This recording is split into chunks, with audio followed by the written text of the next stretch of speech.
రాష్ట్ర వ్యాప్తంగా 4300 కిలోమీటర్ల సీసీ రోడ్లు నిర్మాణం చేపట్టడం జరిగింది అధ్యక్ష. గత ప్రభుత్వం 5 ఏళ్ల హయాంలో 1800 కిలోమీటర్ల సీసీ రోడ్లు నిర్మాణం చేస్తే కేవలం 6 నెలల కాలంలో గౌరవ ముఖ్యమంత్రి శ్రీ నారా చంద్రబాబు గారి నాయకత్వంలో కూటమి ప్రభుత్వం 4300 కిలోమీటర్ల నిర్మాణం చేపట్టింది. ఇప్పటికీ 3000 కిలోమీటర్లు పూర్తి కాగా ఇంకో 1300 కిలోమీటర్ల రోడ్ల నిర్మాణం ముగింపు దశకి చేరుకునే అధ్యక్ష.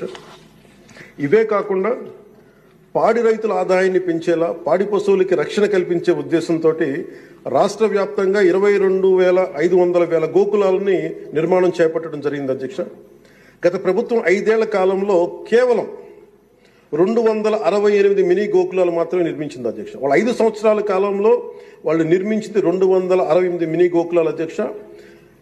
ఎన్డీఏ ప్రభుత్వం నారా చంద్రబాబు గారి నాయకత్వం వచ్చింది 22,500 గోకులాల మీద నిర్మాణం చేపట్టడం జరిగింది. అలాగే